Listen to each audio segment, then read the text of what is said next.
Introduction to Sociology, 3rd edition, an OpenStax textbook. This free audiobook is a public service of Los Angeles Harbor College. Register for in-person and online courses today by visiting www.lahc.edu. You can find this audiobook anywhere you listen to podcasts, including Spotify, YouTube, Apple Podcasts, and more. Chapter 13: Aging and the Elderly.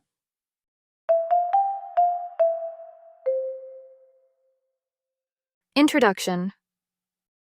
9-year-old twins Osiris and Yoli loved making meals with Bibi, their grandmother.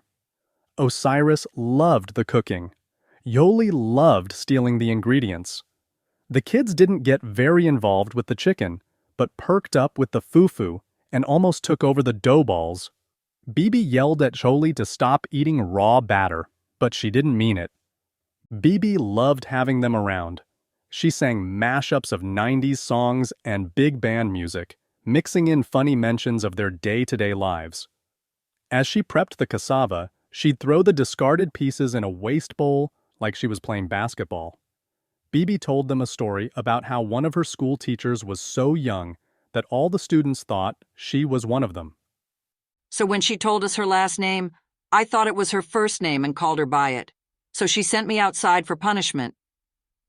The kids burst into peals of laughter. Bibi joined in as she moved a pan. Suddenly the stove erupted in flame. The oil in the pan had spilled over. Bibi grabbed a glass of water on the table. Holly screamed at her to stop, but Bibi had already thrown the water onto the oil. The flames flared and splattered across the stove and onto the counter. A paper towel caught fire. Everyone was screaming. Osiris and Jolie's mother, Gloria, was in the room a moment later. Pushing Bibi away, she turned off the stove and threw a towel on some of the flames. She took a fire extinguisher from the cabinet and, after a few seconds of fiddling with the pin and hose, emptied it onto the fire. Mom! Gloria yelled. Why would you put water on an oil fire? You know that's the last thing to do. Bibi, in the corner, seemed to hold on to the wall to remain standing. She shook her head and looked at the children. It's a fire. You put water on it. No, you don't. You taught me never to do that. You told me to use salt, anything but water. You could have burned down the house. Bibi was crying. She looked at the children and sank toward the floor. I don't remember that. I'm so sorry. It's a fire, I thought. Put water on it. Gloria sent the children out of the room and sat her mother down.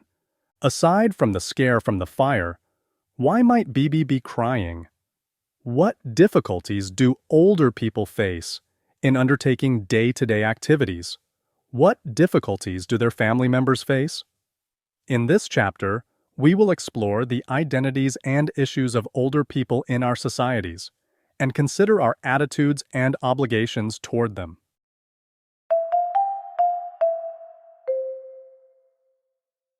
.1 Who are the elderly? Aging in society. Learning objectives.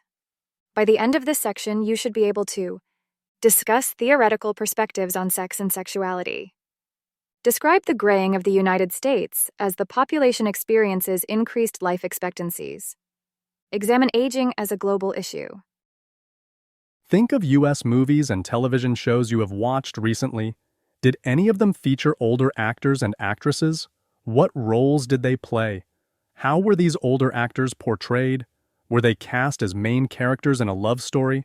Did they seem fully capable, safe, productive, and happy? Or were they a challenge to those around them? Were they grouchy or overly set in their ways? Many media portrayals of the elderly reflect negative cultural attitudes toward aging. In the United States, society tends to glorify youth and associate it with beauty and sexuality. In comedies, the elderly are often associated with grumpiness or hostility. Rarely do the roles of older people convey the fullness of life experienced by seniors, as employees, lovers, or the myriad roles they have in real life. What values does this reflect? One hindrance to society's fuller understanding of aging is that people rarely understand the process of aging until they reach old age themselves. This lack of understanding is in stark contrast to our perspective on childhood, something we've all experienced. And as is often the case with a lack of knowledge or understanding, it leads to myths, assumptions, and stereotypes about elderly people and the aging process. While stereotypes associated with race and gender may lead to more critical thought and sensitivity, many people accept age stereotypes without question. Consider this. At your school or workplace, you have likely had the opportunity, or may be required, to attend workshops on racial equity, cultural sensitivity, sexual harassment, and so on. But even though the elderly are all around us and increasing in number every day, very few institutions conduct similar workshops or forums about the elderly. Each culture has a certain set of expectations and assumptions about aging, all of which are part of our socialization. While the landmarks of maturing into adulthood are a source of pride, often celebrated at major milestones like First Communion, Bar Mitzvah, or Quinceañera, signs of natural aging can be cause for shame or embarrassment. Some people avoid acknowledging their aging by rejecting help when they need it, which can lead to physical injury or problems obtaining needed items or information. For example, when vaccinations for the COVID-19 virus became available, U.S. seniors who didn't have help from family and friends lagged significantly in receiving vaccines. This occurred despite of the fact that seniors were known to be the highest risk group and were the most susceptible to illness and death if they were infected. Those elderly people who were resistant to reach out for help may have waited too long, and their neighbors or other community members may not have known they needed the help. Why would they take this risk? Researchers aim to uncover the motivations and challenges that may result in these circumstances and behavior. Gerontology is a field of science that seeks to understand the process of aging and the challenges encountered as seniors grow older. Gerontologists investigate age, aging, and the aged. Gerontologists study what it is like to be an older adult in a society and the ways that aging affects members of a society. As a multidisciplinary field, gerontology includes the work of medical and biological scientists, social scientists, and even financial and economic scholars. Social gerontology refers to a specialized field of gerontology that examines the social and sociological aspects of aging. Researchers focus on developing a broad understanding of the experiences of people at specific ages, such as mental and physical well-being, plus age-specific concerns such as the process of dying. Social gerontologists work as social researchers, counselors, community organizers, and service providers for older adults. Because of their specialization, social gerontologists are in a strong position to advocate for older adults.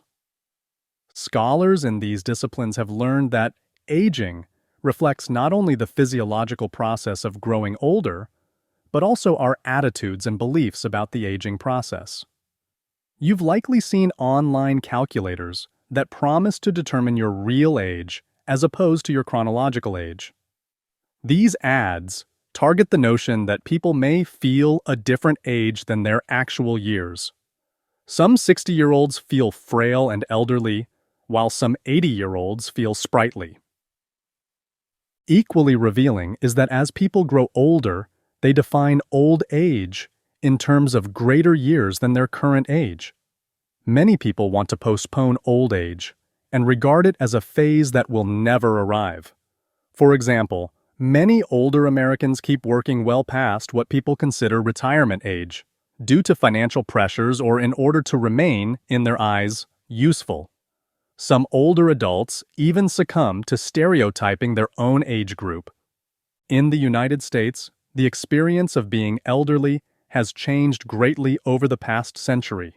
In the late 1800s and early 1900s, Many U.S. households were home to multi-generational families, and the experiences and wisdom of elders was respected. They offered wisdom and support to their children, and often helped raise their grandchildren. Multi-generational U.S. families began to decline after World War II, and their numbers reached a low point around 1980, but they are consistently on the rise. A 2010 Pew Research Center analysis of census data found that 49 million people in the United States lived in a family household with at least 2 adult generations, or a grandparent and at least one other generation a record at the time. By 2016, that number had grown to 64 million people living in multi-generational households, roughly 20% of the population. Attitudes toward the elderly have also been affected by large societal changes that have happened over the past 100 years. Researchers believe industrialization and modernization have contributed greatly to lowering the power, influence, and prestige the elderly once held.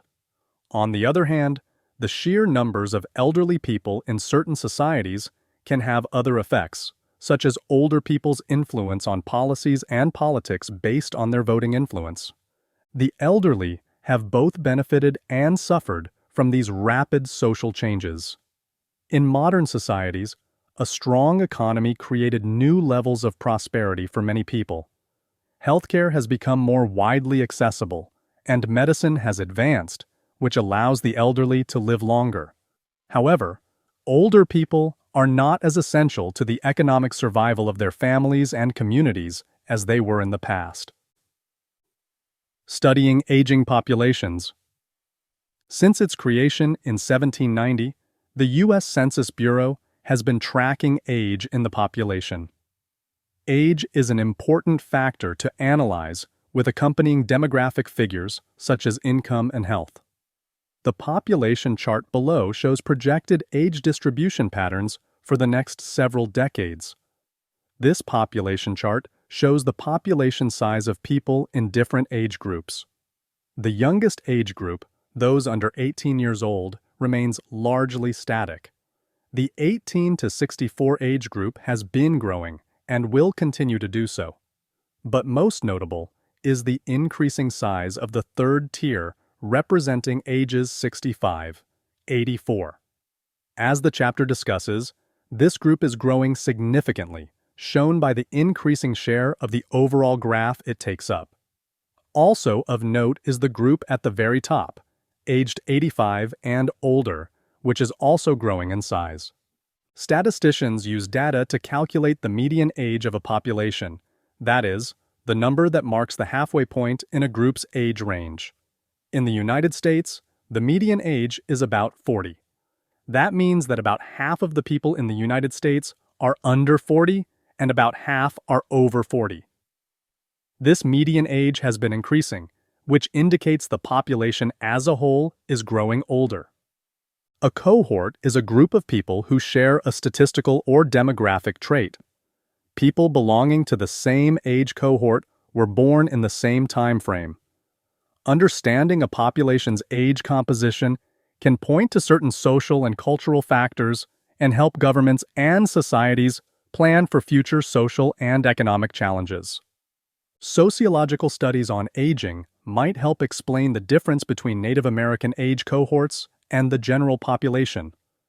While Native American societies have a strong tradition of revering their elders, they also have a lower life expectancy because of lack of access to health care and high levels of mercury in fish, which is a traditional part of their diet.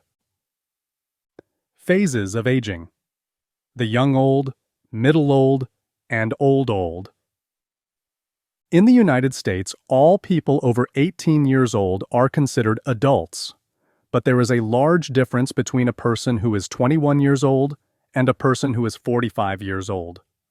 More specific breakdowns, such as young adult and middle-aged adult, are helpful. In the same way, groupings are helpful in understanding the elderly.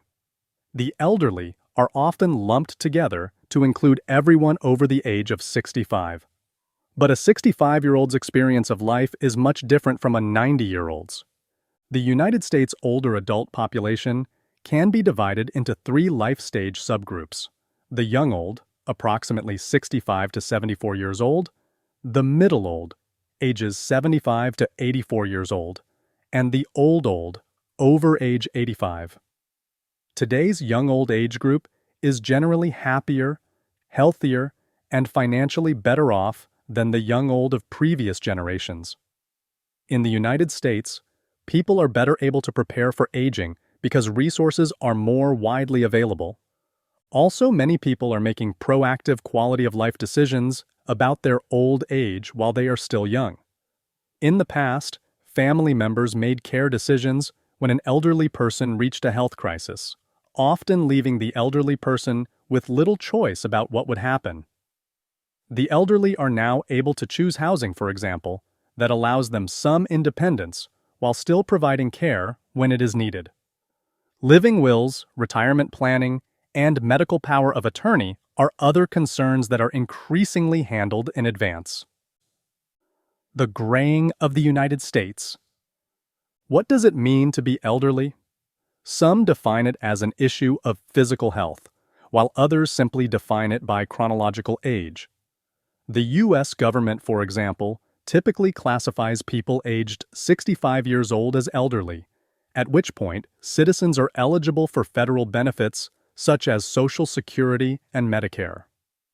The World Health Organization has no standard, other than noting that 65 years old is the commonly accepted definition in most core nations, but it suggests a cutoff somewhere between 50 and 55 years old for semi-peripheral nations, such as those in Africa. AARP, formerly the American Association of Retired Persons, cites 50 as the eligible age of membership. It is interesting to note AARP's name change. By taking the word retired out of its name, the organization can broaden its base to any older people in the United States, not just retirees. This is especially important now that many people are working to age 70 and beyond. There is an element of social construction, both local and global, in the way individuals and nations define who is elderly.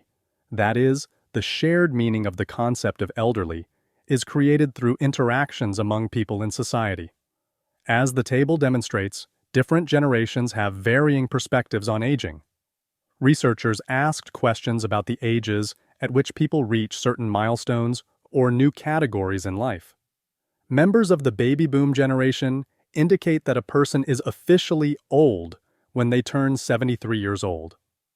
Millennials, a much younger group, felt that people became old when they turned 59. The same survey asked questions about the end of youth and the prime of life. Interestingly, boomers and Gen-Xers both felt that youth ended by age 31 and that the prime of life didn't start until many years later. Millennials felt that people reached the prime of life at age 36 before youth ended at age 40. It's worth noting that at the time of the survey, the millennials were all 36 and younger. Demographically, the U.S. population has undergone a massive shift, both in the overall population of elderly people and their share of the total population. Both are significant and impactful on major policy decisions and day-to-day life. In 1900, the population of U.S. people over 65 years old was 3 million, representing about 4% of the total population. That number increased to 33 million in 1994 and was roughly 12% of the total population. By 2016, that number had grown to 49 million, about 15% of the total population. This is a greater than tenfold increase in the elderly population compared to a mere tripling of both the total population and of the population under 65 years old. This increase has been called the graying of America, a term that describes the phenomenon of a larger and larger percentage of the population getting older and older. There are several reasons why the United States is graying so rapidly. One of these is life expectancy. The average number of years a person born today may expect to live. When we review Census Bureau statistics grouping the elderly by age, it is clear that in the United States at least, we are living longer. In 2010, there were about 80,000 centenarians in the United States alone. They make up one of the fastest growing segments of the population. It is interesting to note that not all people in the United States age equally. Most glaring is the difference between men and women. Women have longer life expectancies than men.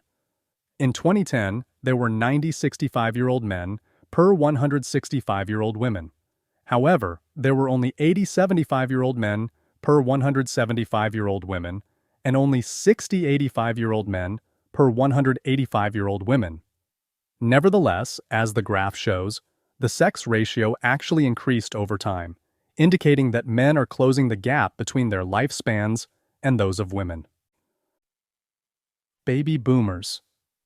Of particular interest to gerontologists today is the population of baby boomers, the cohort born between 1946 and 1964 and now reaching their 60s and 70s.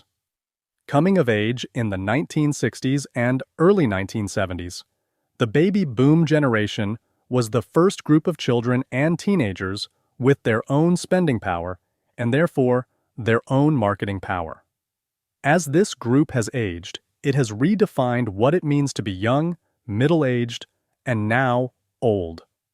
People in the boomer generation do not want to grow old the way their grandparents did. The result is a wide range of products designed to ward off the effects, or the signs, of aging. Previous generations of people over 65 were old. Baby boomers are in later life, or the third age.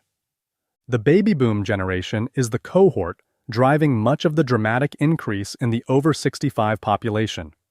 Figure 13.7 shows a comparison of the U.S. population by age and gender between 2000 and 2010.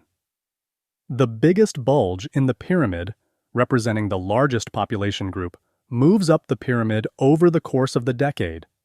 In 2000, the largest population group was age 35 to 55.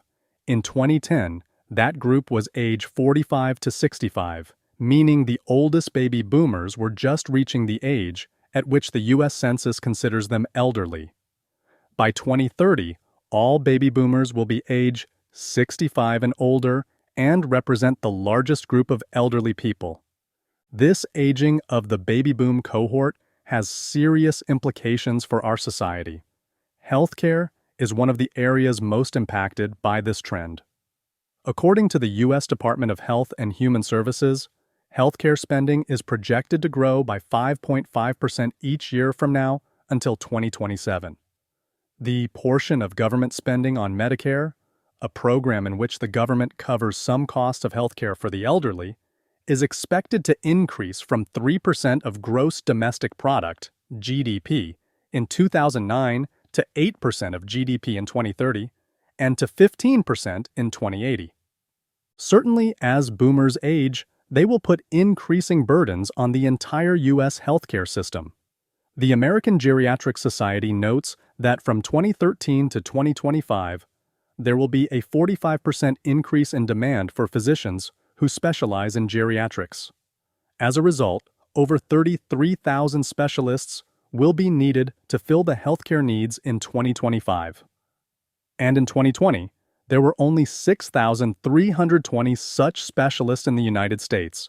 Unlike the elderly of previous generations, boomers do not expect that turning 65 means their active lives are over. They are not willing to abandon work or leisure activities, but they may need more medical support to keep living vigorous lives.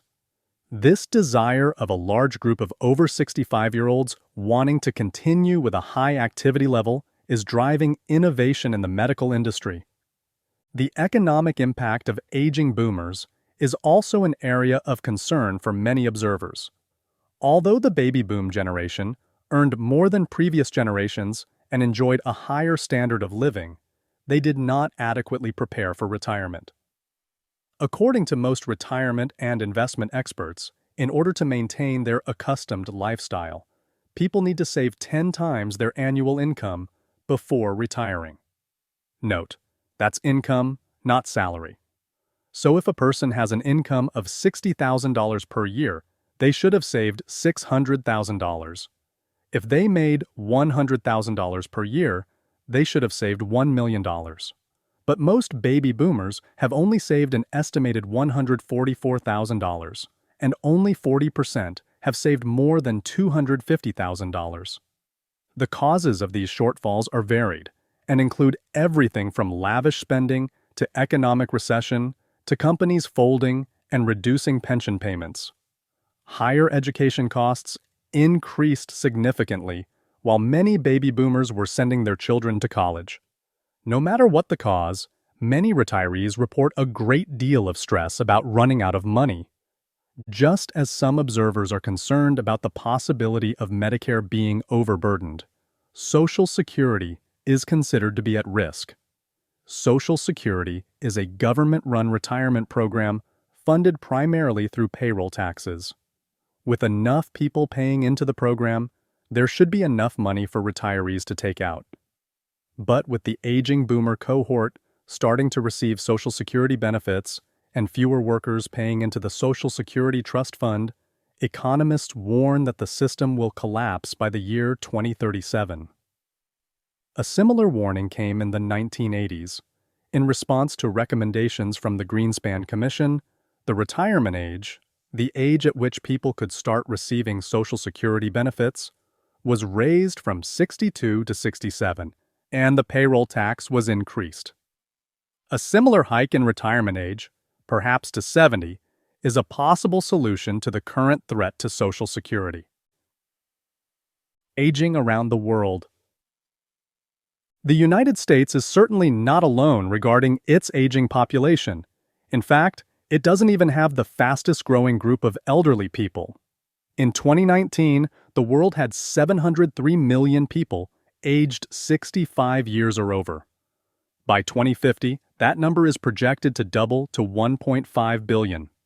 1 in 6 people in the world will be 65 or over. This percentage is expected to increase and will have a huge impact on the dependency ratio, the number of citizens not in the labor force, young, disabled, or elderly, to citizens in the labor force. Bartram and Rowe, 2005.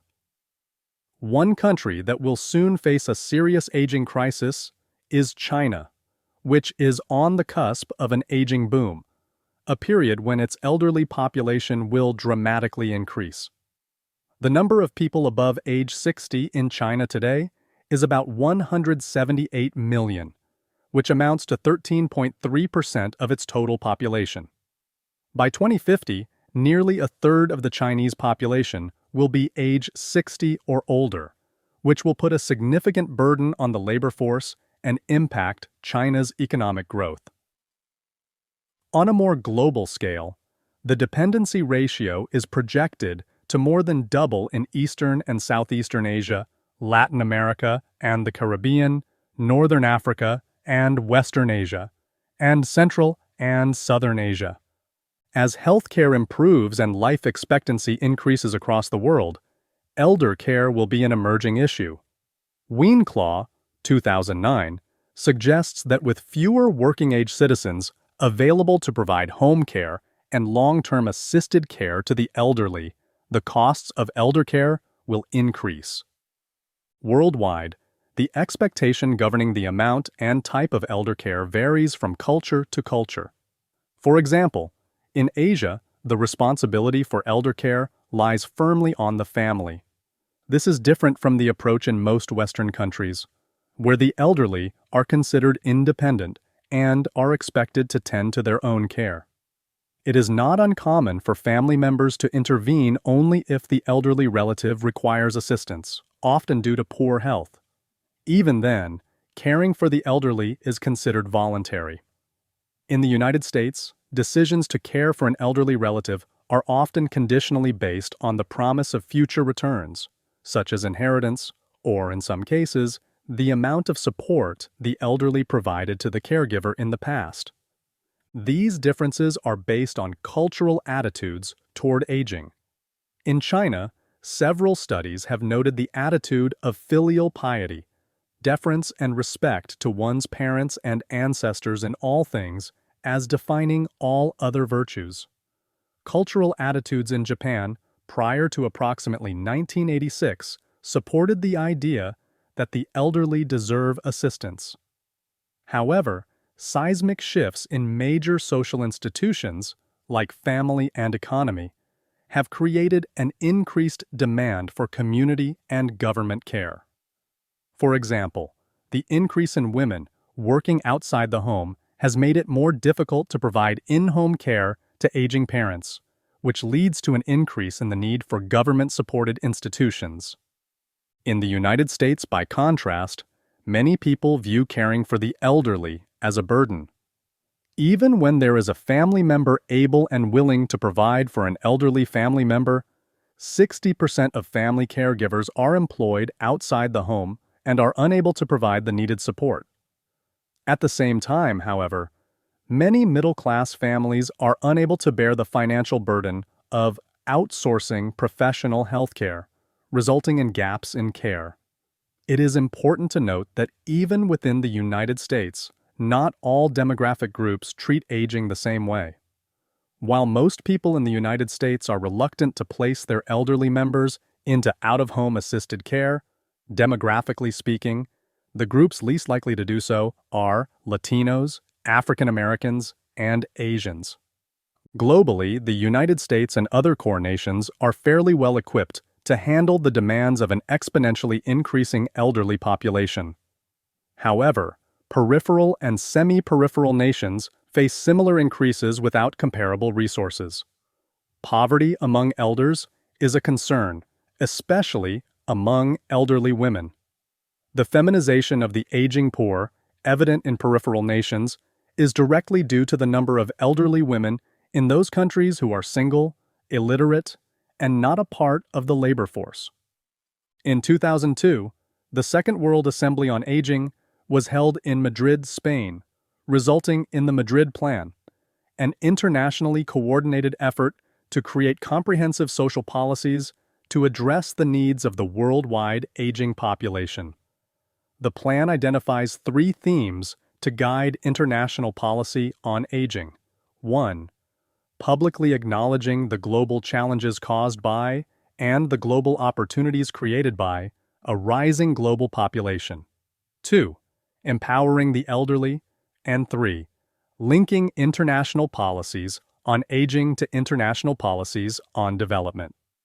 The Madrid Plan has not yet been successful in achieving all its aims. However, it has increased awareness of the various issues associated with a global aging population, as well as raising the international consciousness to the way that the factors influencing the vulnerability of the elderly, social exclusion, prejudice and discrimination, and a lack of socio-legal protection overlap with other developmental issues, basic human rights, empowerment, and participation, leading to an increase in legal protections.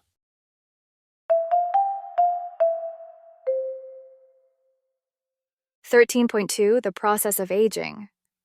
Learning objectives. By the end of this section, you should be able to explain the biological, social, and psychological changes that occur in aging, describe the birth of the field of geriatrics, examine attitudes toward death and dying and how they affect the elderly. Name the 5 stages of grief developed by Dr. Elizabeth Kubler-Ross. As human beings grow older, they go through different phases or stages of life. It is helpful to understand aging in the context of these phases. A life course is the period from birth to death, including a sequence of predictable life events such as physical maturation. Each phase comes with different responsibilities and expectations, which of course vary by individual and culture. Children love to play and learn, looking forward to becoming preteens. As preteens begin to test their independence, they are eager to become teenagers. Teenagers anticipate the promises and challenges of adulthood. Adults become focused on creating families, building careers, and experiencing the world as independent people. Finally, many adults look forward to old age as a wonderful time to enjoy life without as much pressure from work and family life. In old age, grandparenthood can provide many of the joys of parenthood without all the hard work that parenthood entails. And as work responsibilities abate, old age may be a time to explore hobbies and activities that there was no time for earlier in life. But for other people, old age is not a phase that they look forward to. Some people fear old age and do anything to avoid it by seeking medical and cosmetic fixes for the natural effects of age. These differing views on the life course are the result of the cultural values and norms into which people are socialized, but in most cultures, age is a master status influencing self-concept, as well as social roles and interactions. Through the phases of the life course, dependence and independence levels change. At birth, newborns are dependent on caregivers for everything. As babies become toddlers, and toddlers become adolescents and then teenagers, they assert their independence more and more. Gradually, children come to be considered adults, responsible for their own lives, although the point at which this occurs is widely varied among individuals, families, and cultures. As Riley, 1978 notes, aging is a lifelong process and entails maturation and change on physical, psychological, and social levels. Age, much like race, class, and gender, is a hierarchy in which some categories are more highly valued than others. For example, while many children look forward to gaining independence, Packer and Chastain, 2006, suggest that even in children, age prejudice leads to a negative view of aging. This, in turn, can lead to a widespread segregation between the old and the young at the institutional, societal, and cultural levels. Sociological research. Dr. Ignaz Nascher and the birth of geriatrics. In the early 1900s, a New York physician named Dr. Ignaz Nascher coined the term geriatrics, a medical specialty that focuses on the elderly. He created the word by combining two Greek words, geron, old man, and iatrikos, medical treatment. Nascher based his work on what he observed as a young medical student, when he saw many acutely ill elderly people who were diagnosed simply as being old. There was nothing medicine could do, his professors declared, about the syndrome of old age. Nascher refused to accept this dismissive view, seeing it as medical neglect. He believed it was a doctor's duty to prolong life and relieve suffering whenever possible. In 1914, he published his views in his book Geriatrics, The Diseases of Old Age and Their Treatment. Nascher saw the practice of caring for the elderly as separate from the practice of caring for the young, just as pediatrics, caring for children, is different from caring for grown adults. Nascher had high hopes for his pioneering work. He wanted to treat the aging, especially those who were poor and had no one to care for them. Many of the elderly poor were sent to live in almshouses or public old age homes. Conditions were often terrible in these almshouses, where the aging were often sent and just forgotten. As hard as it might be to believe today, Nascher's approach was once considered unique. At the time of his death in 1944, he was disappointed that the field of geriatrics had not made greater strides. In what ways are the elderly better off today than they were before Nascher's ideas gained acceptance? Biological changes. Each person experiences age-related changes based on many factors. Biological factors such as molecular and cellular changes are called primary aging, while aging that occurs due to controllable factors, such as lack of physical exercise and poor diet, is called secondary aging. Most people begin to see signs of aging after 50 years old, when they notice the physical markers of age. Skin becomes thinner, drier, and less elastic. Wrinkles form. Hair begins to thin and gray. Men prone to balding start losing hair. The difficulty or relative ease with which people adapt to these changes is dependent in part on the meaning given to aging by their particular culture. A culture that values youthfulness and beauty above all else leads to a negative perception of growing old. Conversely, A culture that reveres the elderly for their life experience and wisdom contributes to a more positive perception of what it means to grow old. The effects of aging can feel daunting, and sometimes the fear of physical changes, like declining energy, food sensitivity, and loss of hearing and vision, is more challenging to deal with than the changes themselves. The way people perceive physical aging is largely dependent on how they were socialized. If people can accept the changes in their bodies as a natural process of aging, the changes will not seem as frightening. According to the Federal Administration on Aging, in 2009, fewer people over 65 years old assessed their health as excellent or very good, 41.6%, compared to those aged 18 to 64, 64.4%. Evaluating data from the National Center for Health Statistics and the U.S. Bureau of Labor Statistics, the Administration on Aging found that from 2006 to 2008, the most frequently reported health issues for those over 65 years old included arthritis, 50%, hypertension, 38%, heart disease, 32%, and cancer, 22%. About 27% of people age 60 and older are considered obese by current medical standards. Parker and Thorsland, 2006, found that while the trend is toward steady improvement in most disability measures, there is a concomitant increase in functional impairments, disability, and chronic diseases. At the same time, medical advances have reduced some of the disabling effects of those diseases. Some impacts of aging are gender-specific. Some of the disadvantages aging women face arise from long-standing social gender roles. For example, Social Security favors men over women, inasmuch as women do not earn Social Security benefits for the unpaid labor they perform, usually at home, as an extension of their gender roles.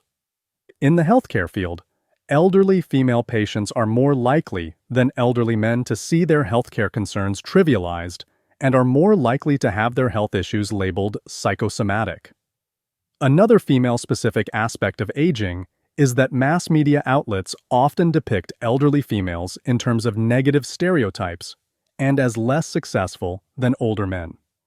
For men, the process of aging and society's response to and support of the experience may be quite different. The gradual decrease in male sexual performance that occurs as a result of primary aging is medicalized and constructed as needing treatment so that a man may maintain a sense of youthful masculinity. On the other hand, aging men have fewer opportunities to assert their masculine identities in the company of other men, for example, through sports participation. And some social scientists have observed that the aging male body is depicted in the Western world as genderless. Social and psychological changes. Male or female, growing older means confronting the psychological issues that come with entering the last phase of life.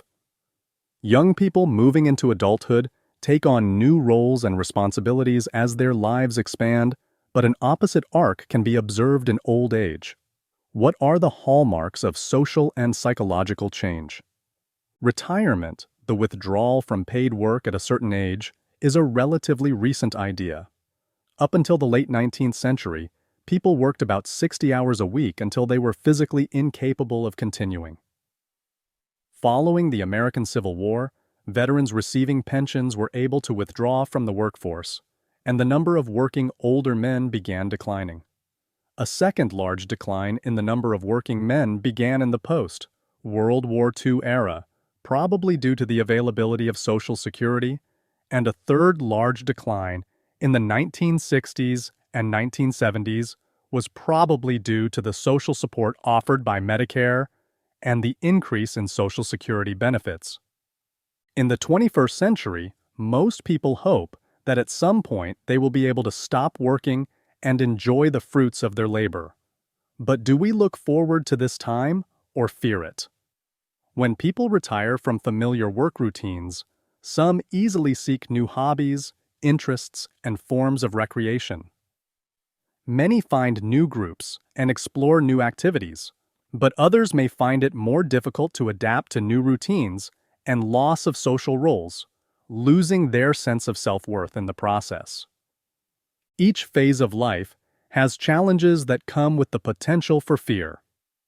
Eric H. Erikson, 1902 to 1994, in his view of socialization, broke the typical lifespan into 8 phases. Each phase presents a particular challenge that must be overcome. In the final stage, old age, the challenge is to embrace integrity over despair. Some people are unable to successfully overcome the challenge. They may have to confront regrets, such as being disappointed in their children's lives or perhaps their own.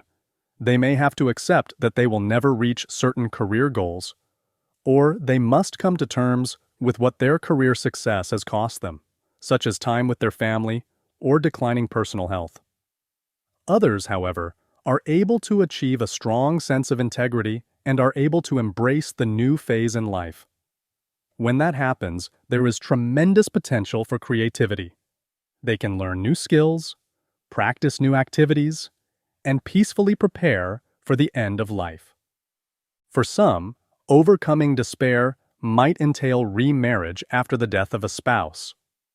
A study conducted by Kate Davidson, 2002, reviewed demographic data that asserted men were more likely to remarry after the death of a spouse and suggested that widows, the surviving female spouse of a deceased male partner, and widowers, the surviving male spouse of a deceased female partner, experience their postmarital lives differently. Many surviving women enjoyed a new sense of freedom since they were living alone for the first time. On the other hand, for surviving men, there was a greater sense of having lost something because they were now deprived of a constant source of care as well as the focus of their emotional life. Aging and sexuality. Although it is sometimes difficult to have an open, public national dialogue about aging and sexuality, the reality is that our sexual selves do not disappear after age 65. People continue to enjoy sex, and not always safe sex, well into their later years. In fact, some research suggests that as many as 1 in 5 new cases of AIDS occurs in adults over 65 years old. In some ways, old age may be a time to enjoy sex more, not less. For women, the elder years can bring a sense of relief as the fear of an unwanted pregnancy is removed and the children are grown and taking care of themselves. However, while we have expanded the number of psychopharmaceuticals to address sexual dysfunction in men, it was not until recently that the medical field acknowledged the existence of female sexual dysfunctions. Additional treatments have been developed or applied to address sexual desire or dysfunction, which sometimes leads members of both sexes to believe that problems are easily resolved. But emotional and social factors play an important role, and medications on their own cannot resolve all issues.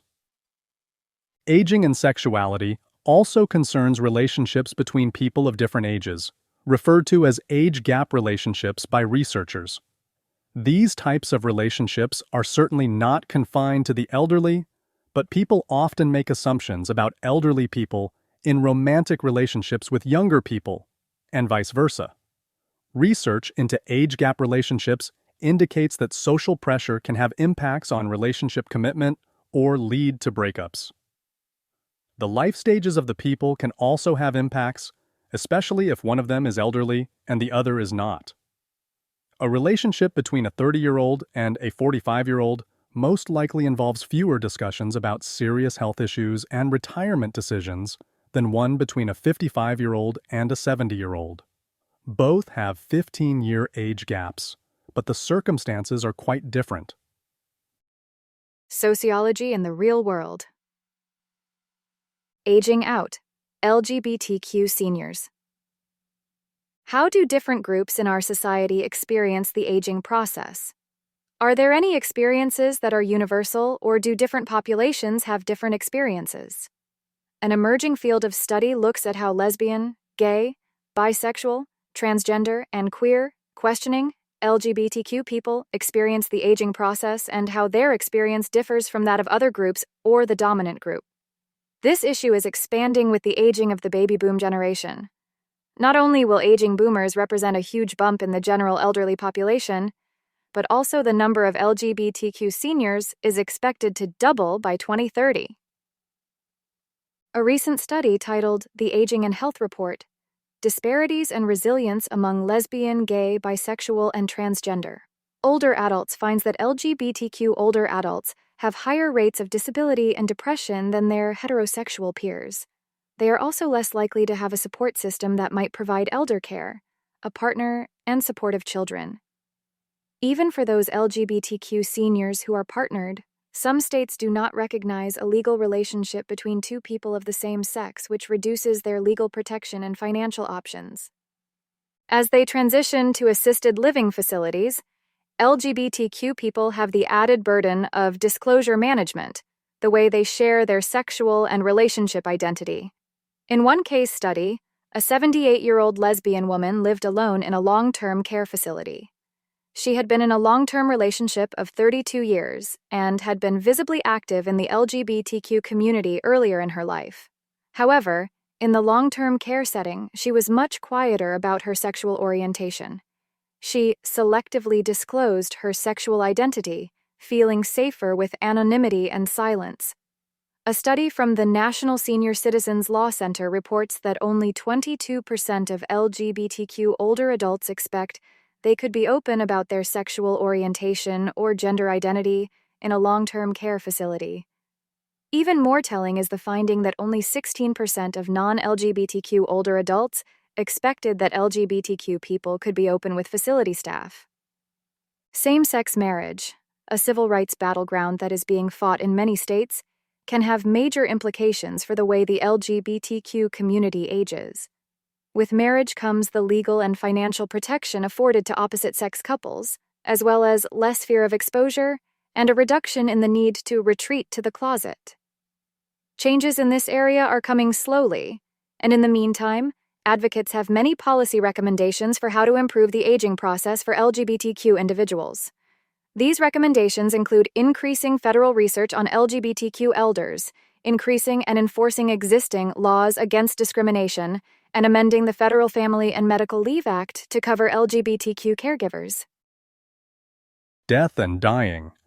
For most of human history, the standard of living was significantly lower than it is now.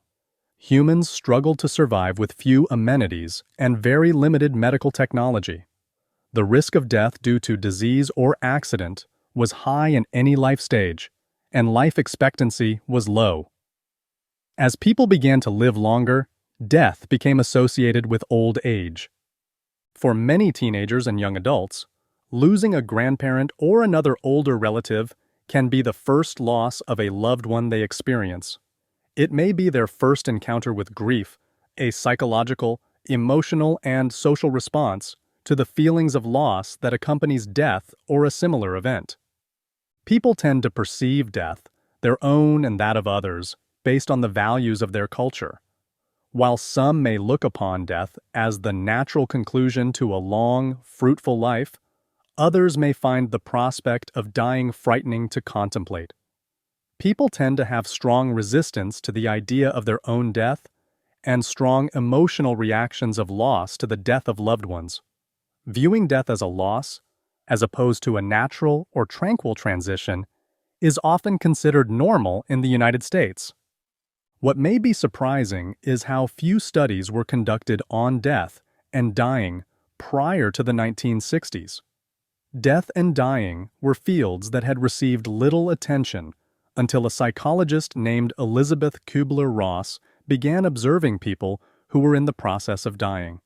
As Kubler-Ross witnessed people's transition toward death, she found some common threads in their experiences.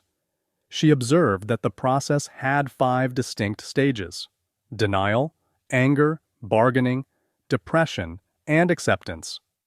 She published her findings in a 1969 book called On Death and Dying. The book remains a classic on the topic today. Kubler-Ross found that a person's first reaction to the prospect of dying is denial.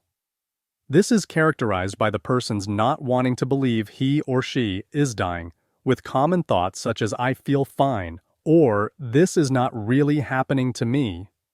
The second stage is anger, when loss of life is seen as unfair and unjust.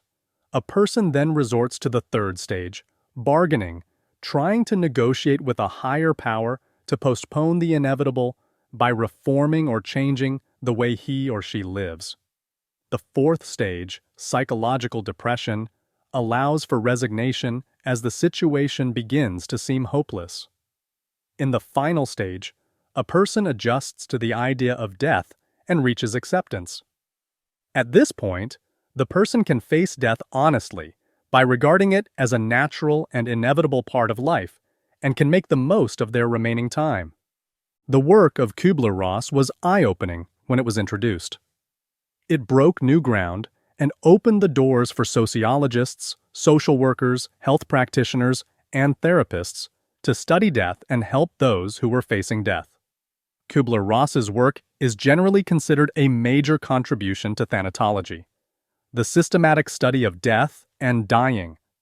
Of special interests to thanatologists is the concept of dying with dignity. Modern medicine includes advanced medical technology that may prolong life without a parallel improvement to the quality of life one may have. In some cases, people may not want to continue living when they are in constant pain and no longer enjoying life. Should patients have the right to choose to die with dignity? Dr. Jack Kevorkian was a staunch advocate for physician-assisted suicide, the voluntary or physician-assisted use of lethal medication provided by a medical doctor to end one's life. This right to have a doctor help a patient die with dignity is controversial. In the United States, Oregon was the first state to pass a law allowing physician-assisted suicides. In 1997, Oregon instituted the Death with Dignity Act, which required the presence of 2 physicians for a legal assisted suicide. This law was successfully challenged by U.S. Attorney General John Ashcroft in 2001, but the appeals process ultimately upheld the Oregon law. As of 2019, 7 states and the District of Columbia have passed similar laws allowing physician-assisted suicide. The controversy surrounding death with dignity laws is emblematic of the way our society tries to separate itself from death. Health institutions have built facilities to comfortably house those who are terminally ill. This is seen as a compassionate act, helping relieve the surviving family members of the burden of caring for the dying relative. But studies almost universally show that people prefer to die in their own homes. Is it our social responsibility to care for elderly relatives up until their death? How do we balance the responsibility for caring for an elderly relative with our other responsibilities and obligations? As our society grows older, and as new medical technology can prolong life even further, the answers to these questions will develop and change. The changing concept of hospice is an indicator of our society's changing view of death. Hospice is a type of healthcare that treats terminally ill people when cure-oriented treatments are no longer an option. Hospice doctors, nurses, and therapists receive special training in the care of the dying. The focus is not on getting better or curing the illness, but on passing out of this life in comfort and peace. Hospice centers exist as a place where people can go to die in comfort, and increasingly, hospice services encourage at-home care so that someone has the comfort of dying in a familiar environment, surrounded by family. While many of us would probably prefer to avoid thinking of the end of our lives, it may be possible to take comfort in the idea that when we do approach death in a hospice setting, it is in a familiar, relatively controlled place.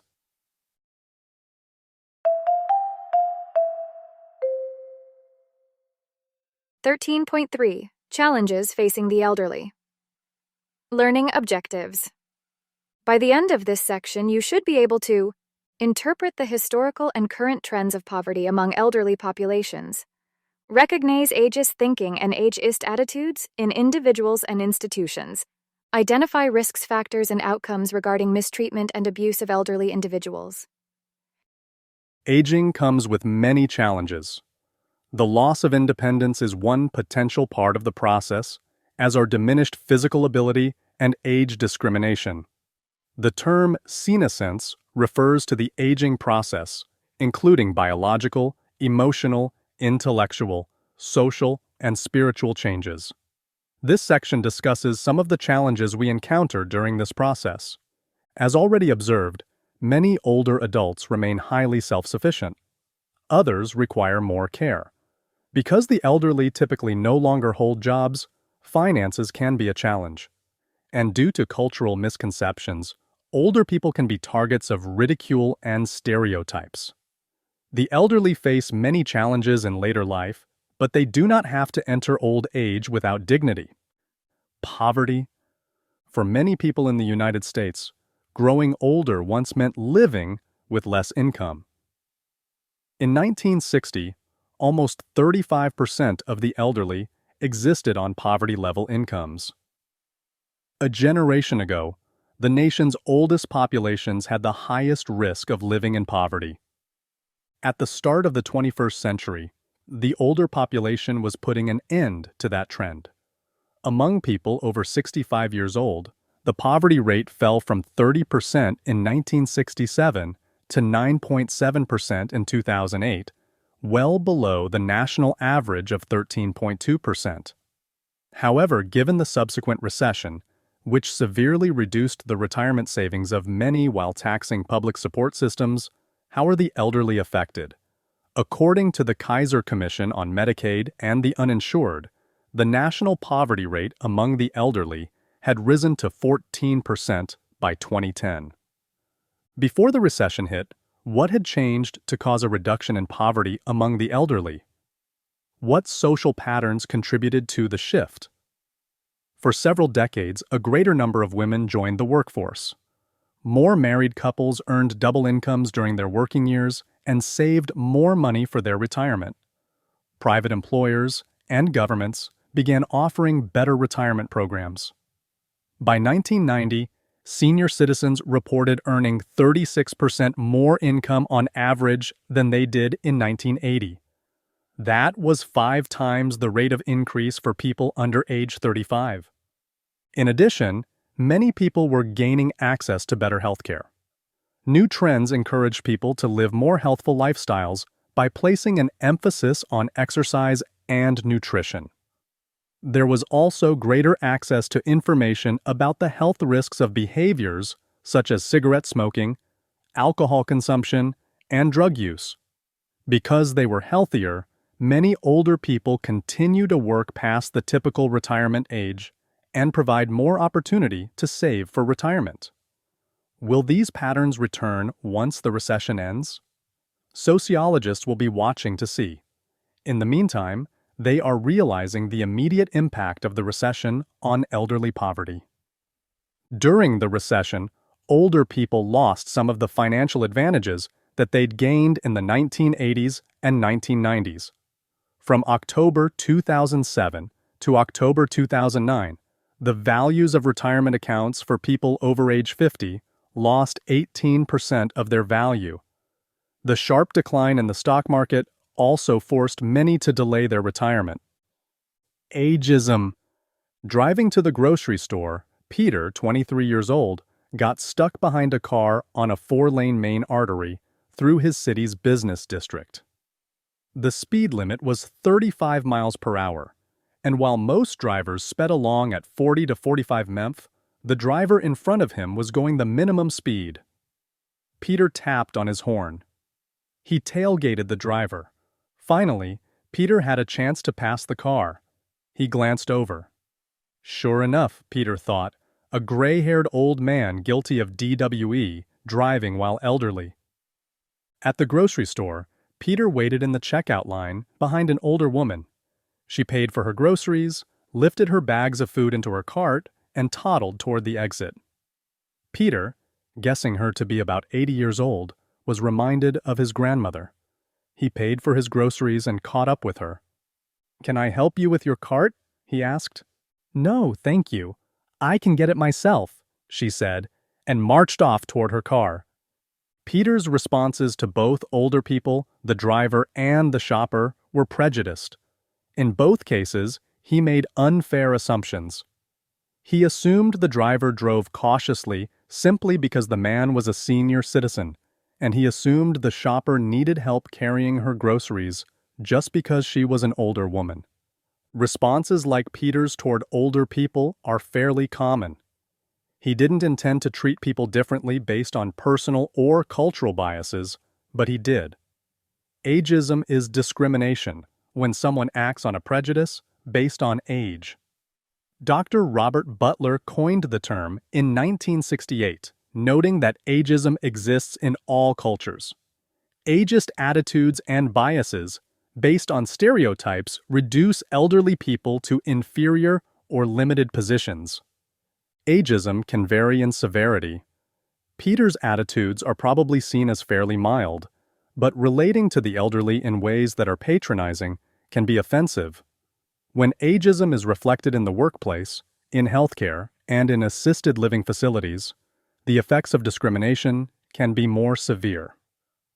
Ageism can make older people fear losing a job, feel dismissed by a doctor, or feel a lack of power and control in their daily living situations.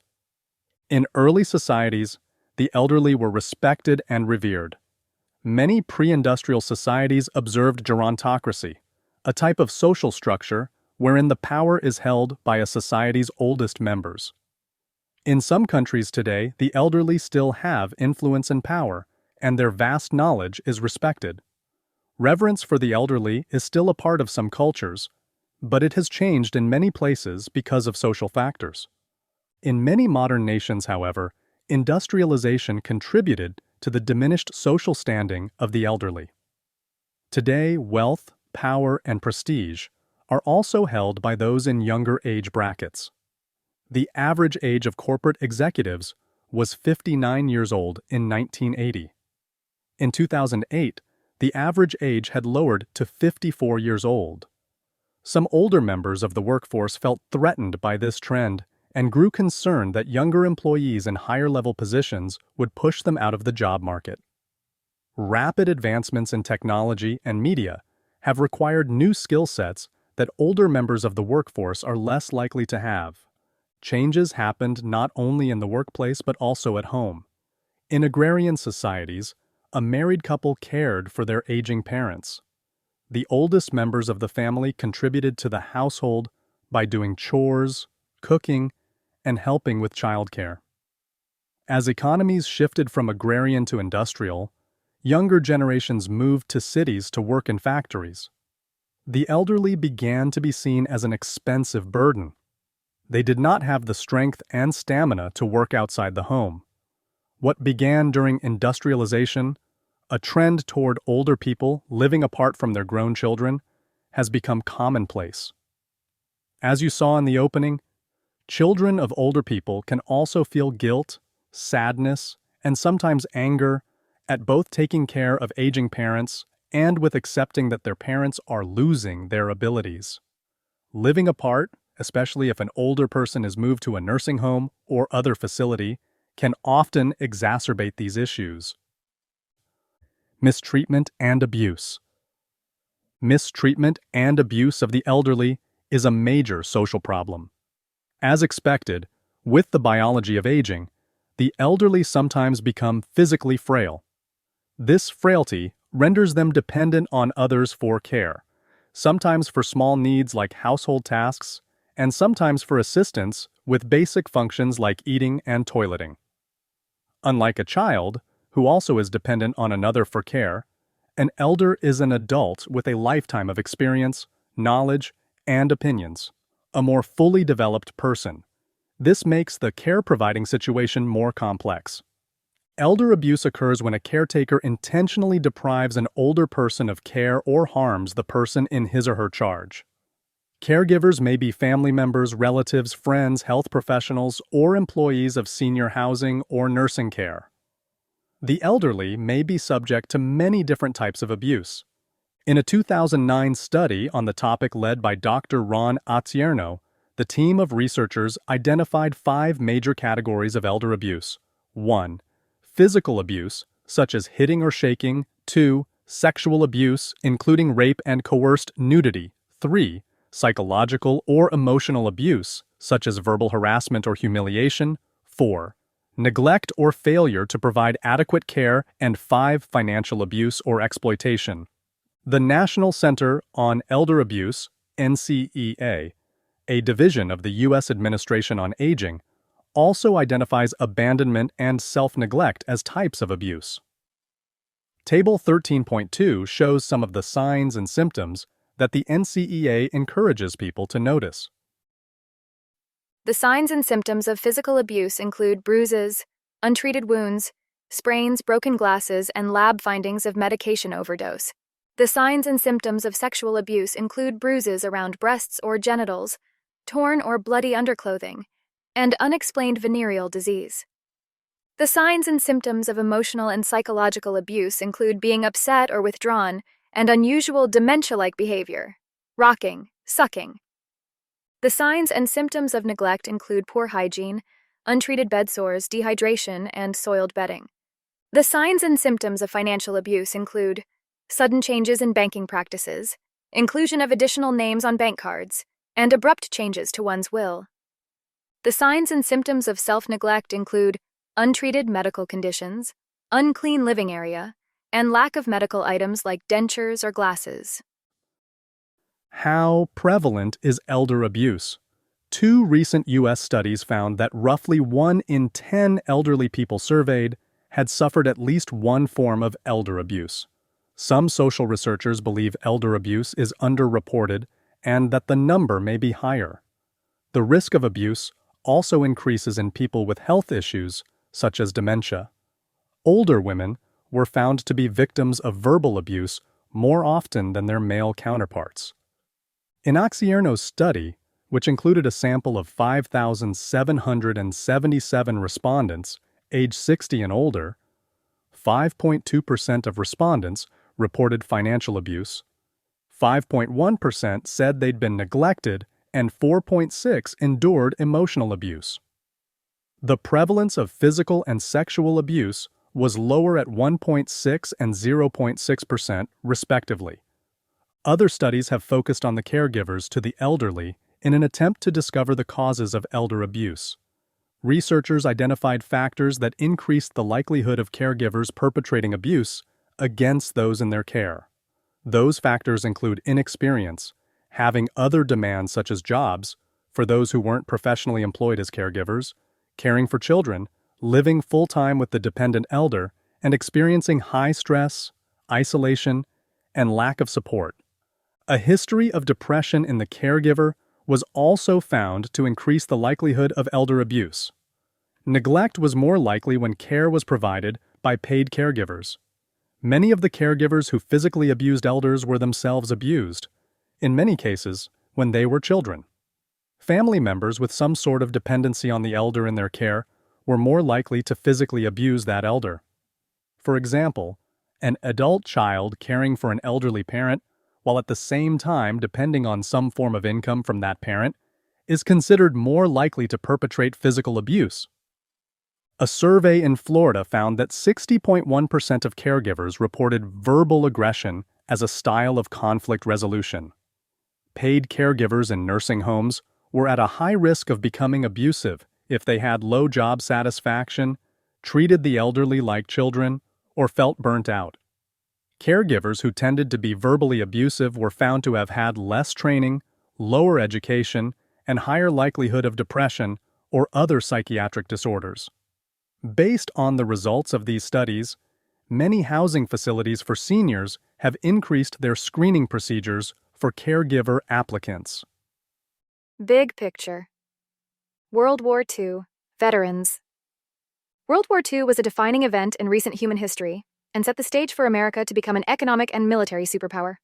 Over 16 million Americans served in the war, an enormous amount on any scale, but especially significant considering that the U.S. had almost 200 million fewer people than it does today. That sizable and significant group is aging. Many are in their 80s and 90s, and many others have already passed on. Of the 16 million, less than 300,000 are alive. Data suggests that by 2036, there will be no living veterans of WWI. When these veterans came home from the war and ended their service, little was known about post-traumatic stress disorder, PTSD. These heroes did not receive the mental and physical health care that could have helped them. As a result, many of them, now in old age, are dealing with the effects of PTSD. Research suggests a high percentage of World War II veterans are plagued by flashback memories and isolation, and that many self-medicate with alcohol. Research has found that veterans of any conflict are more than twice as likely as non-veterans to commit suicide, with rates highest among the oldest veterans. Reports show that WWI-era veterans are 4 times as likely to take their own lives as people of the same age with no military service. In May 2004, the National World War II Memorial in Washington, D.C., was completed and dedicated to honor those who served during the conflict. Dr. Earl Morse, a physician and retired Air Force captain, treated many WWI veterans. He encouraged them to visit the memorial, knowing it could help them heal. Many WWI veterans expressed interest in seeing the memorial. Unfortunately, many were in their 80s and were neither physically nor financially able to travel on their own. Dr. Morse arranged to personally escort some of the veterans and enlisted volunteer pilots who would pay for the flights themselves. He also raised money, insisting the veterans pay nothing. By the end of 2005, 137 veterans, many using wheelchairs, had made the trip. The Honor Flight Network was up and running. As of 2017, the Honor Flight Network had flown more than 200,000 U.S. veterans of World War II, the Korean War, and the Vietnam War to Washington. The round-trip flights leave for day-long trips from over 140 airports in 30 states, staffed by volunteers who care for the needs of the elderly travelers.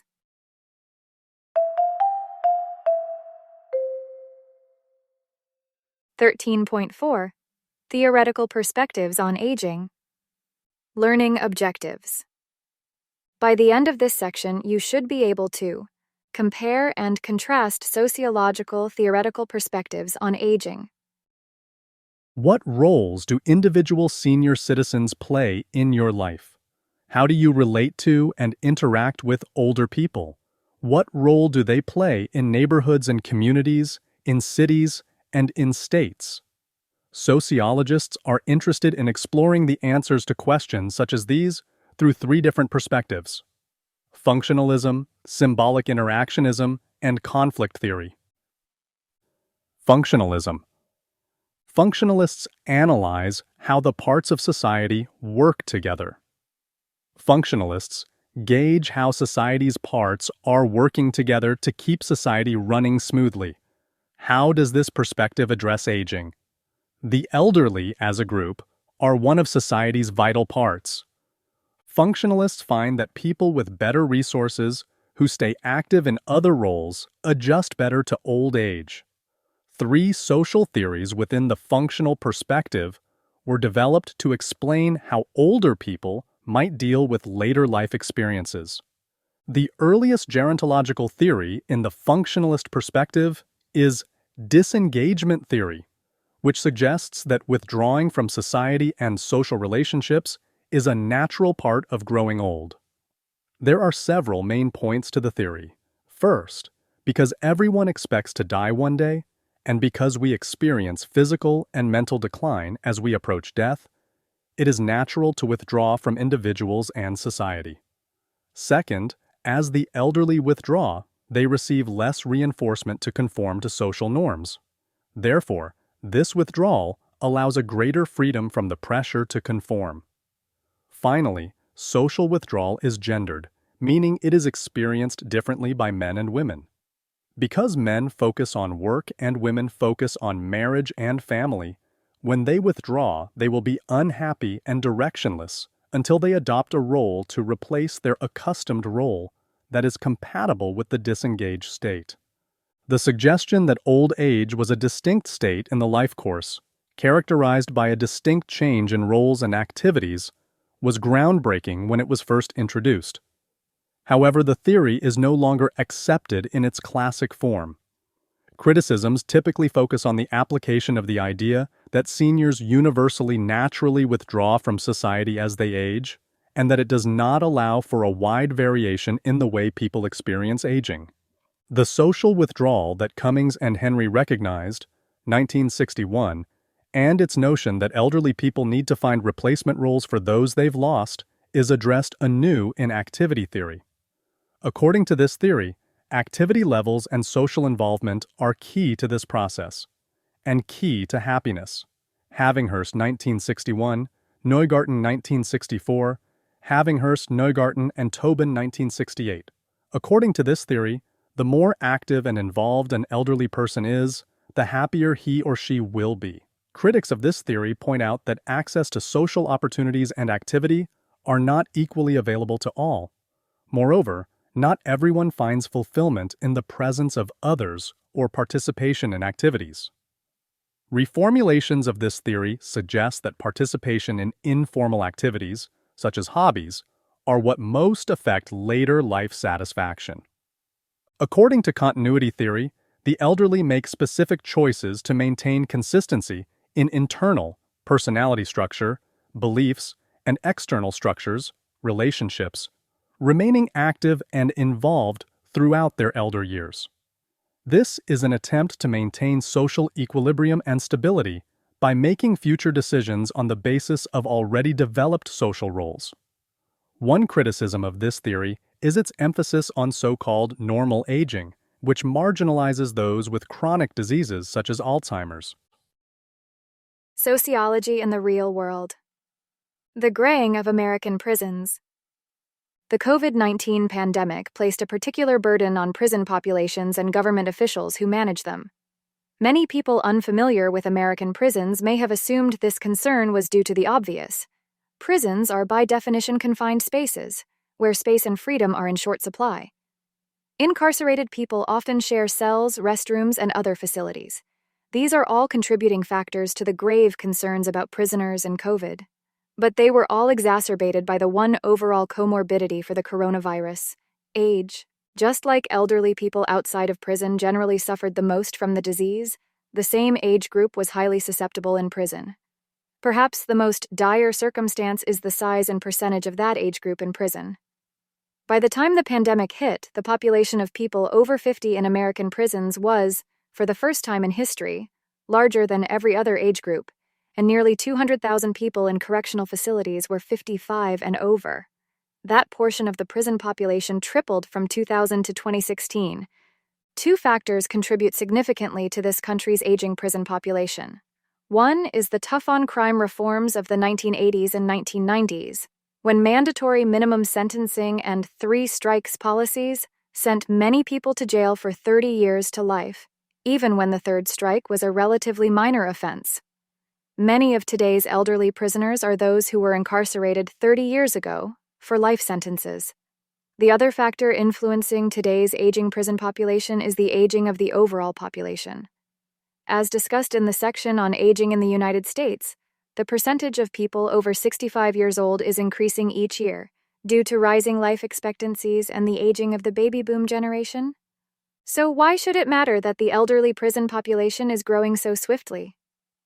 As discussed in the section on the process of aging, growing older is accompanied by a host of physical problems like failing vision, mobility, and hearing.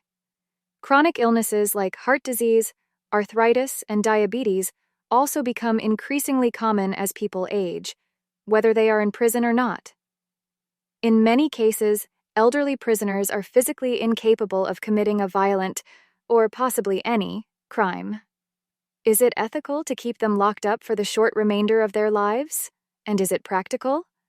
Aging inmates require far more health care, which places massive burdens on prison budgets and expenditures. When the healthcare costs are considered, some officials estimate the costs of incarcerating an aging person to be 3 times higher than to keep a younger person in prison. On the flip side, reducing prison sentences in Maryland saved an estimated $185 million over 5 years. when considering that many of these elderly people have served the majority of their sentence and generally pose a lower risk to society. Many people in the correction system itself advocate for releasing them early. Conflict perspective. Theorists working the conflict perspective view society as inherently unstable, an institution that privileges the powerful, wealthy few while marginalizing everyone else.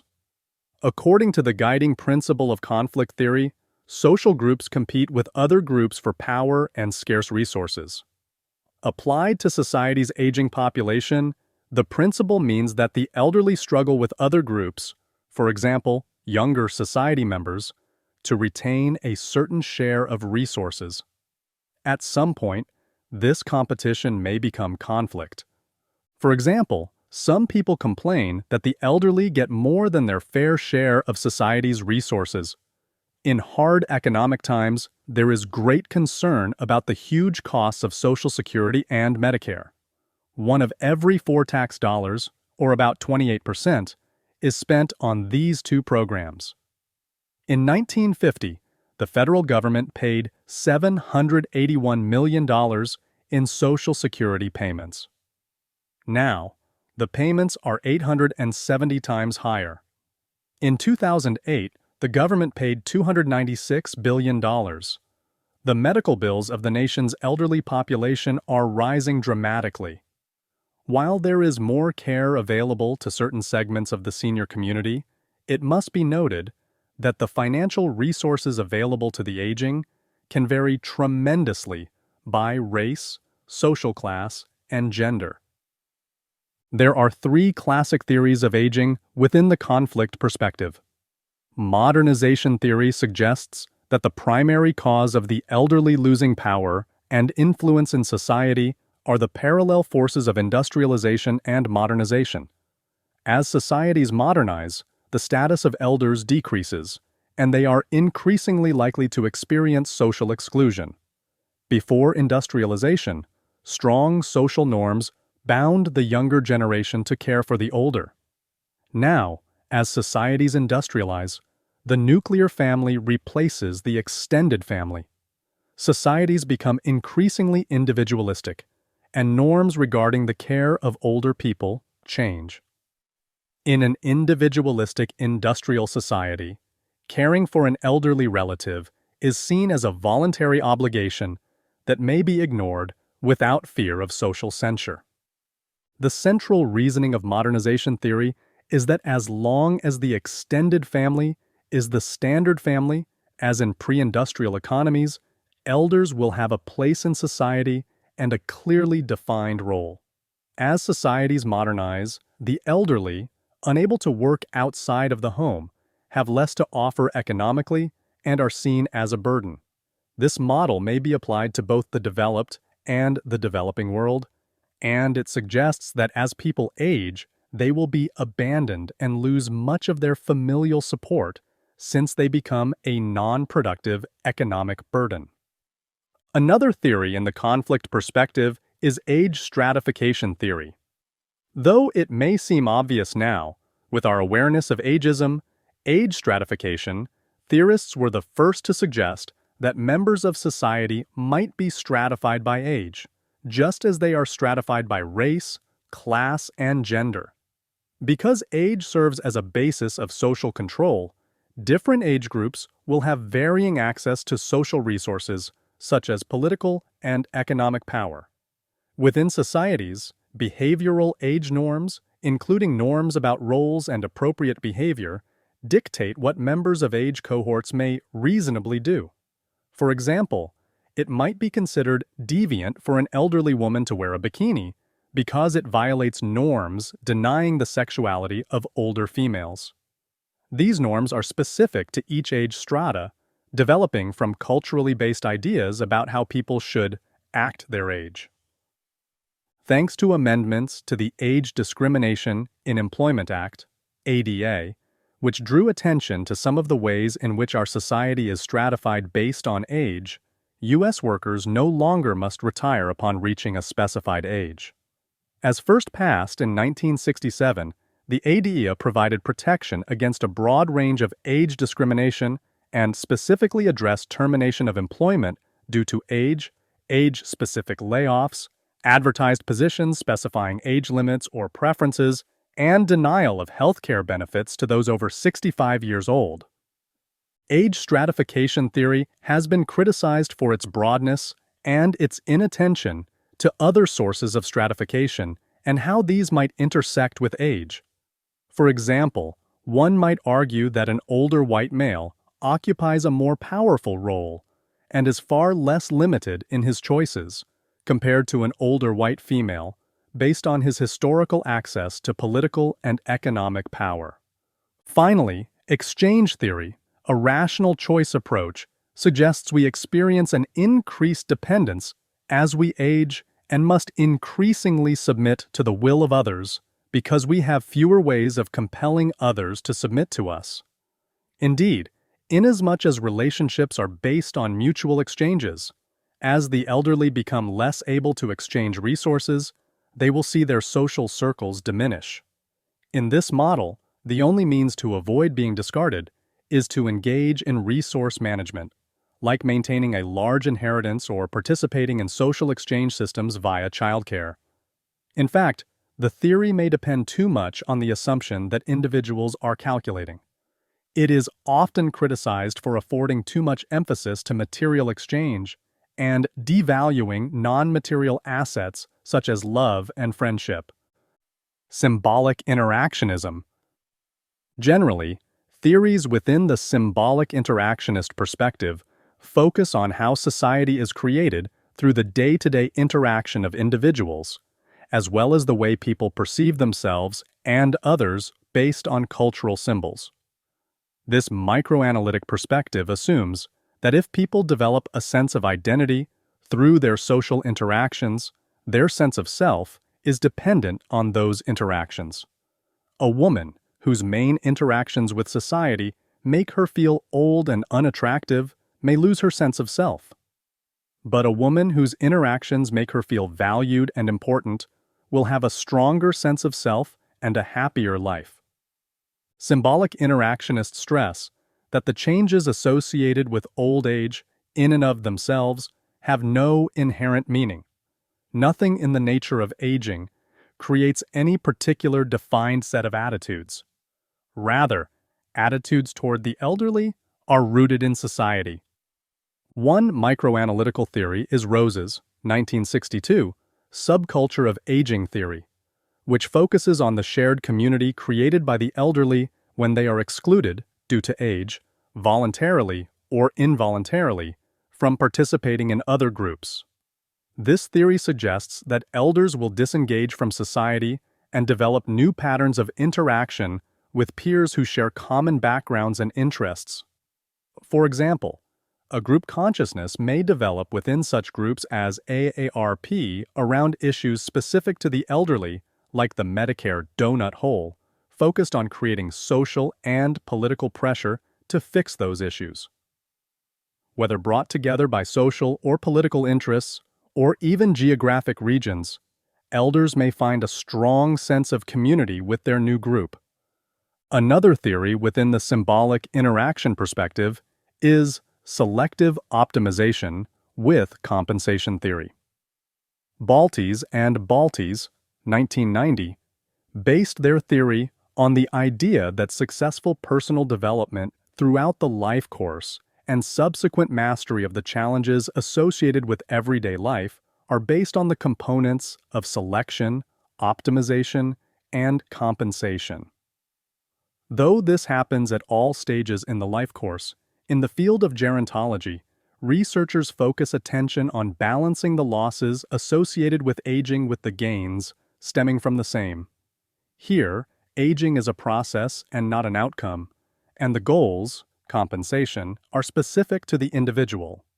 According to this theory, our energy diminishes as we age and we selection, personal goals to get the most, optimize, for the effort we put into activities.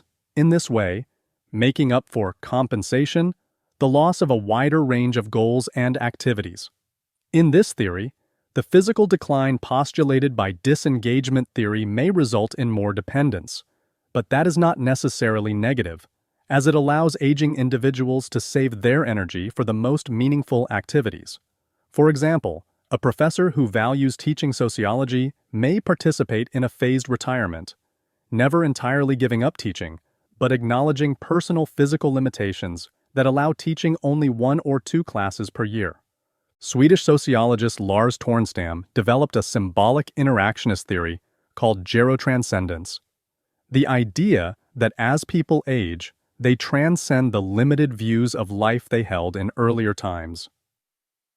Tornstam believes that throughout the aging process, the elderly become less self-centered and feel more peaceful and connected to the natural world. Wisdom comes to the elderly, Tornstam's theory states, and as the elderly tolerate ambiguities and seeming contradictions, they let go of conflict and develop softer views of right and wrong. Tornstam does not claim that everyone will achieve wisdom in aging. Some elderly people might still grow bitter and isolated, feel ignored and left out, or become grumpy and judgmental. Symbolic interactionists believe that, just as in other phases of life, individuals must struggle to overcome their own failings and turn them into strengths. This has been Introduction to Sociology, 3rd edition, from OpenStax. OpenStax textbooks and this free audiobook are covered under a Creative Commons license. The full text is available at www.openstax.org. This project was made possible by the Los Angeles Harbor College Foundation. Los Angeles Harbor College is a public community college and your gateway to an affordable and outstanding college education. You can register for in-person and online courses today by visiting www.lahc.edu. Whether you are just starting your college journey, nearing graduation, or planning to transfer to a university, LAHC can help you achieve your educational goals. You can find this audiobook anywhere you listen to podcasts, including Spotify, YouTube, Apple Podcasts, and more. Instructors can also download a course shell to embed these recordings in Canvas courses. Learn more by visiting www.openaudio.us. Did you find this audiobook helpful? If so, let us know by leaving a comment and sharing this recording with a colleague or a friend.